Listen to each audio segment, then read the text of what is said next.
Buenos días, buenas tardes o buenas noches, depende del momento en que decidas ver esta clase. Continuamos hablando del motivo de consulta más frecuente que afecta al ser humano, como es el dolor, pero puntualmente el dolor orofacial. Sabemos que es un tema frecuente, que es un tema complejo porque hay muchos componentes anatómicos que están ubicados en un espacio relativamente reducido y que a su vez incluye factores como vasos, nervios, mucosa, músculos, ligamentos, articulaciones. Este cuadro que vemos en la primera diapositiva no pretende englobar todas las causas de dolor orofacial, sino clasificarlas de acuerdo a su fisiopatogenia, fisiopatología, en 4 grandes grupos, y están marcadas allí solamente las causas más comunes. Hay otras causas menos frecuentes, etiologías más raras, que no las vamos a incluir en nuestro estudio. Para empezar a hablar en esta segunda parte del dolor orofacial, vamos a concentrarnos en el tercer tipo de dolor, el dolor neuropático o llamado neurógeno. Sabemos que hay diferentes pares craneales, diferentes nervios, que son los responsables de brindar sensibilidad o aportar motilidad a toda la región orofacial. Y de todos estos nervios, los más importantes son el quinto par o trigémino, el nervio glosofaríngeo o noveno par craneal y el facial o séptimo par. Vamos a comenzar a hablar del primero de estos, que es el trigémino. Pero antes de meternos en la semiología del trigémino y en su exploración y en sus alteraciones, vamos a hacer un breve repaso anatómico. Solamente breve porque ya sabemos que anatomía la cursaste, la probaste y obviamente diste este tema en mayor profundidad de lo que vamos a verlo en la clase de hoy. Pero repasamos entonces. Cuando hablamos del quinto par, estamos hablando de un par craneal que sus 3 ramas terminales le dan el nombre, de ahí el término de trigémino, que en realidad sería como trigemelos o trillizos, para decirlo en forma más adecuada, que son las 3 ramas entonces terminales.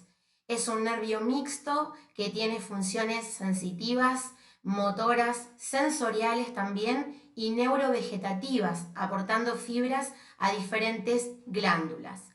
Este par craneal, que es el más grueso de los pares craneales y uno de los que tienen trayectos intracraneales más cortos, se origina en la protuberancia, en la región anterolateral de la protuberancia, y va a tener una rama importante, que es la rama sensitiva, que solemos decir que emerge del ganglio de Gasser, que está ubicado allí en la fosita del temporal, en una celda especial de la dura madre que se llama el caun trigeminal o de Meckel, pero en realidad lo decimos mal, porque las 3 ramas, si son sensoriales, lo que están, o sensitivas mejor dicho, lo que están haciendo es llegando al ganglio de Gasser.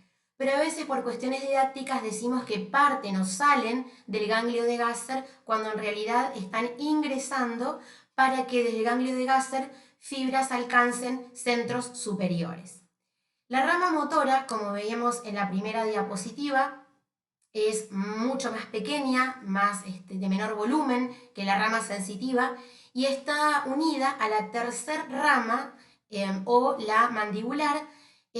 Ahí unida la rama sensitiva con la motora, ya que la rama motora va a aportar también fibras o haces justamente que aseguran la motilidad en los músculos, a los músculos de la masticación. Como vemos ahí, sus 3 ramas terminales que se habían originado en la región anterolateral de la protuberancia van a tener orificios o forámenes de salida hacia el resto de la región anterior de la cara. La primera rama, que es una rama que obviamente no tiene una importancia como las 2 siguientes para el odontólogo, sí quizá es la rama donde va a desarrollar su actividad, por ejemplo, el oftalmólogo. La primera rama oftálmica va a emerger del cráneo a través de la fisura orbitaria. La segunda rama, la del maxilar, lo va a hacer a través del agujero o el foramen redondo mayor. Y la tercera, o mandibular, como seguramente lo recordarás, va a ser su emergencia por el agujero oval. Vuelvo a reiterar, la primera no va a tener trascendencia para el trabajo del oftalmólogo, sí lo tendrán la segunda y tercera rama. La primera rama entonces sensitiva, solamente la menciono, va a aportar sensibilidad muy importante a la región de la frente, región ocular, en la parte superior nasal y también va a aportar fibras a las glándulas lagrimales. En la segunda rama, que en esta sí nos vamos a detener un poquito más, o la del maxilar, es una rama también importante, terminal, que a su vez va a dar varios filetes que van a aportar sensibilidad a la piel de las mejillas, a la piel de la nariz, sobre todo en las regiones laterales de la nariz, al labio superior, a los dientes superiores y también a otros componentes anatómicos como son los senos paranasales y el paladar. Esta es una rama que entonces tiene una amplia distribución sensitiva, que a esta rama sí vamos a tener que saber cómo la vamos a explorar. Por supuesto que va a haber una exploración que la va a hacer el neurólogo o lo puede llegar a hacer un médico clínico y otra exploración es la que va a hacer el odontólogo. En la clase de hoy vamos a ver las distintas formas de explorar para después ir jerarquizando con cuál de ellas va a trabajar el odontólogo. La tercera rama, esta rama donde convergen fibras sensitivas y también motoras, va a estar destinada a la región lateral de la cabeza, a la piel de la mandíbula.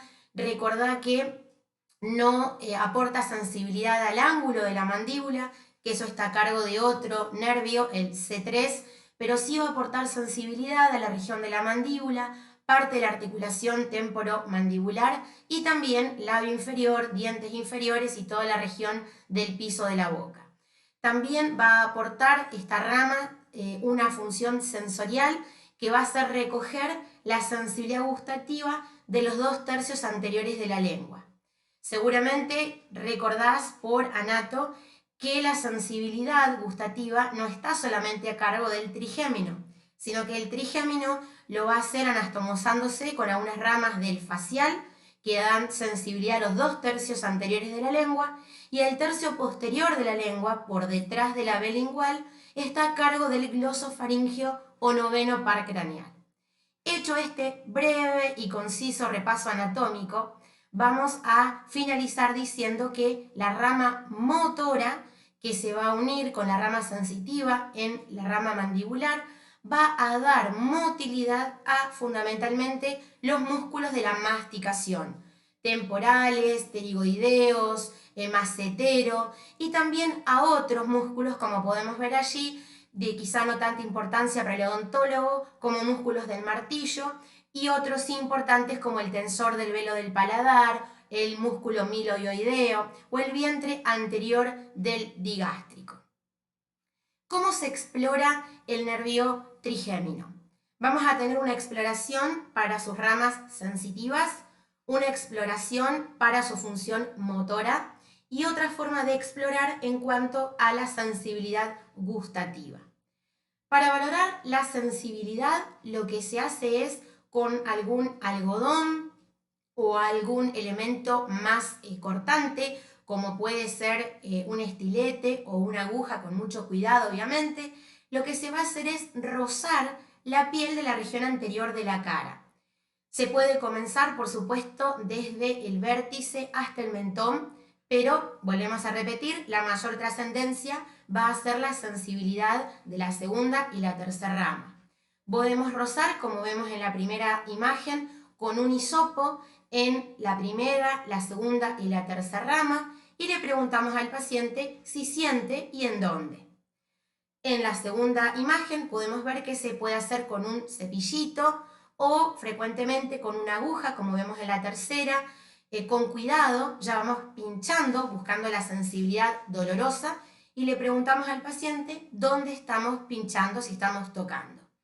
Hay una tercera manera, pero es mucho menos utilizada, que incluye la sensibilidad térmica, donde con algún elemento frío o caliente se puede acercar a la piel del paciente y preguntar si siente o identifica frío o calor. Las más utilizadas son la valoración de la sensibilidad táctil y la dolorosa. Como podemos ver acá en este video, la valoración del trigémino entonces se hace en forma rápida, comparando la primera, segunda y tercera rama del lado derecho y del lado izquierdo, pidiéndole al paciente que identifique dónde estoy tocando. Nadie pretende que en el consultorio del odontólogo se haga el diagnóstico de alteraciones en la sensibilidad del trigémino y en dónde está ubicado, pero sí se pretende que conozcan cómo es la exploración, ya que al ser sencilla y no requerir ningún elemento complejo, se puede hacer en el sillón mismo con el paciente y después, obviamente, de investigar las causas, ver si es necesaria la derivación o la interconsulta. Otra forma de valorar, que no la hacemos en odontología al trigémino, tiene que ver con una sensibilidad que está a cargo sobre todo de la primera rama, que es tocar la región conjuntival, la región de la córnea, y esto va a hacer, por supuesto, que el paciente apenas se toque con un algodón o con un hisopo la región de la córnea, va a parpadear e incluso puede lagrimear, porque el trigémino aporta sensibilidad a glándulas lagrimales y va a hacer muchas veces un reflejo defensivo yéndose hacia atrás del paciente para evitar el dolor. Esto, por supuesto, no lo vamos a hacer nosotros en odontología, nada más te lo comento porque sí lo realizan en oftalmología y en neurología. Otra forma de valorar que también utilizan los neurólogos para ver la sensibilidad del trigémino, pero también ver la función motora del facial, es con martillos de reflejos percutir, esto es dar un golpe suave, pero un golpe seco, no con muchas dudas, sino que sea un golpe seco, un golpeteo firme. Y lo que se hace es percutir, en algunos casos, como ves acá, en la raíz de la nariz. Y la respuesta normal, percutiendo en el entrecejo, es que el paciente parpadee. No hace falta que tengas un martillo de reflejos en tu consultorio. Simplemente percutiendo con el dedo o incluso con otro elemento, siempre y cuando no sea cortante, obtenemos este reflejo llamado nasopalpebral, que evalúa al trigémino en su función motora, la primera rama, y en su función sensitiva de la primera rama, y al facial en su función motora. Otra forma de valorarlo es el reflejo nasopalpebral. También evalúa la primera rama sensitiva del trigémino y la rama motora del facial. Estos dos reflejos, por supuesto, son de gran importancia para el oftalmólogo. Otra función que se puede explorar en caso de alteraciones en la sensibilidad gustativa es el sabor. Habitualmente nosotros a esto no lo hacemos, pero se pueden llevar hisopos que se embeben en un líquido salado, dulce, amargo, ácido, y se le va a colocar sobre la lengua del paciente pidiéndole que identifique el sabor. Muchas veces, en vez de recurrir a los hisopos, vas a notar que en tu trabajo diario, cuando colocas sobre la lengua o sobre las encías alguna sustancia, algún líquido que tiene sabor intenso, el paciente mismo te va a saber identificar o te va a decir que ha sido un líquido amargo, ácido, y por eso es bueno siempre informarle al paciente sobre qué líquido o sobre qué sustancia se va a trabajar y puede quedar expuesta su lengua. La otra forma de valorar al trigémino tiene que ver con la rama motora. Y si estamos hablando de la rama motora, estamos hablando de la última rama que va a ser importante en el trabajo de la odontología. ¿Cómo se va a valorar esta rama? Podemos simplemente mirar al paciente. Recordá que el examen físico empieza con la inspección. Lo vas a mirar al paciente cuando ingresa al consultorio, lo vas a poder inspeccionar cuando abre la boca, mirando si abre la boca en forma simétrica o cuando abre la boca tiene desviaciones del mentón hacia los lados. También vas a poder solicitarle que apriete fuerte, que comprima fuerte los dientes y se puede palpar, como vemos en la imagen del medio, a los músculos de la masticación, saber si hay sensibilidad, si hay dolor, si hay alguna hipertrofia, si hay endurecimientos a nivel muscular. También le podés solicitar que en forma voluntaria mastique para ver cómo es esa masticación. Esto obviamente lo vamos a ir adquiriendo con la experiencia, con el tiempo, cómo se valora la función motora y cómo podemos llegar a saber si un músculo tiene aumentado su tono o está normal. Por último, también le podemos pedir al paciente que, además de que abra la boca, realice movimientos laterales de la mandíbula y también que intente movimientos hacia adelante y hacia atrás. Esto tenemos que saber que puede generar dolor por compromiso de los músculos de la masticación, pero que también puede generar dolor si está afectada la articulación temporomandibular. O sea que la sola aparición de dolor con estas maniobras no nos asegura que la causa sea por los músculos de la masticación, que sea exclusivamente trigeminal, pudiendo estar también involucrados ligamentos y la articulación temporomandibular. Como vemos acá en este video, lo que te comentaba recién, la palpación de los músculos de la masticación, ir palpando los músculos temporales, ir solicitándole al paciente que abra la boca, ver cómo es la apertura bucal, si tiene desviaciones e incluso, como estamos viendo en el video, oponernos a la apertura de la boca para valorar la fuerza de los músculos de la masticación. Hay otra manera de valorar esta rama en cuanto a su sensibilidad y en cuanto a su respuesta motora, que es a través de un reflejo. Bien, ya vimos cómo se valora el trigémino, en sus ramas sensitivas, su función sensorial y su rama motora. Ahora nos resta conocer la patología, el síndrome más importante del trigémino, que es la neuralgia del trigémino. Estamos hablando de dolor orofacial. Sabemos que el trigémino es el par craneal que aporta sensibilidad al rostro y por supuesto va a ser el par craneal más involucrado en la aparición de dolores orofaciales. ¿En qué consiste este cuadro? Tenemos un cuadro denominado síndrome doloroso. Recordamos que un síndrome es un conjunto de síntomas y de signos que tienen manifestaciones y una base fisiopatológica en común, pero que obedecen a distintas causas. Esto nos está diciendo que no hay una única explicación de por qué aparece este síndrome doloroso. Este cuadro afecta el territorio de alguna de las ramas del trigémino y se lo conoce, también lo puede llegar a encontrar como tic doloroso de la cara. Es un trastorno de base de dolor neuropático o neurógeno que tiene la característica de que es crónico, por supuesto en algún momento inicia en la vida del paciente, pero tiene tendencia a cronificarse, tiene tendencia a permanecer en el tiempo con periodos de calma que van variando, a veces durante meses o años, o a veces el paciente tiene dolores a diario. Por eso va a ser importante, además de que preguntemos la antigüedad del dolor, saber cómo ha sido la evolución en el tiempo y cuántas veces se ha ido repitiendo si es que el paciente lo puede identificar.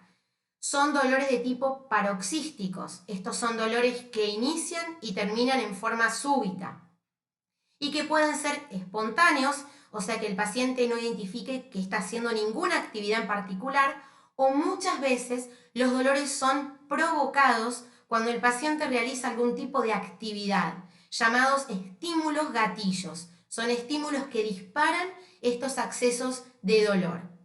¿Qué otra característica tiene la neuralgia del trigémino? De acuerdo a la intensidad, utilizando la escala visual análoga, suelen ser dolores muy intensos. Por supuesto que esto va a depender del umbral del dolor de cada paciente, pero por lo común lo relatan como dolores súbitos, repentinos, con una intensidad de 9 o 10/10, aunque puede ser variable, pero de una duración muy corta. A veces solamente duran un par de segundos, llegando como máximo a 1 o 2 minutos, no más allá de eso. ¿Cuál es el carácter del dolor? Los pacientes lo relatan como si fuese una descarga eléctrica, como si fuese lancinante, como si fuese electricidad que está rozando o apareciendo en la cara. Y también la otra característica, además de su recurrencia, es que muchas veces se pueden presentar varias veces en el mismo día. Un aspecto muy sugestivo de las neuralgias del trigémino, muy característicos, es que así como pueden aparecer en forma espontánea, aparecen cuando hay algún estímulo que los provoca. Lamentablemente los estímulos son muy variados. El dolor puede ser desencadenado por estímulos totalmente inofensivos, no tienen que ser estímulos que habitualmente generan dolor, pero que pueden aparecer cada vez que el paciente sufre algún contacto o algún estímulo en algún lugar de la frente, del propio, el resto del rostro o incluso a nivel mentoniano. En este cuadro, como podés ver acá, que comparto, que la idea no es aprenderlo de memoria, es un trabajo que se hizo hace 1 o 2 años atrás, donde se reunió a 120 pacientes con neuralgias del trigémino y se les preguntó si podían identificar qué era lo que disparaba el dolor. Fíjate allí cómo hablar, lavarse la cara, la masticación, lavarse los dientes, secarse la cara o incluso la propia alimentación pueden disparar el dolor, siendo por allí menos frecuente que aparezcan cuando quieren hablar o cuando mueven la lengua. Esto es algo muy característico de la neuralgia del trigémino, sobre todo el hecho de dispararse con la masticación. Esto hace y esto explica por qué los pacientes concurren muchas veces como primera consulta al odontólogo, porque interpretan que si el dolor aparece cuando se cepillan los dientes, se cepillan la lengua o mastican, ellos interpretan como que obedece a una causa odontógena. ¿Cuáles son las causas de la neuralgia del trigémino? La causa más frecuente es que sufre una compresión por un vaso, la mayoría de las veces por un vaso arterial, menos común por una estructura venosa. También pueden ocurrir neuralgias por enfermedades que alteran la mielina, enfermedades desmielinizantes como la esclerosis múltiple o algún traumatismo en alguna parte, un sector del nervio trigémino, por ejemplo, durante traumatismos craneales.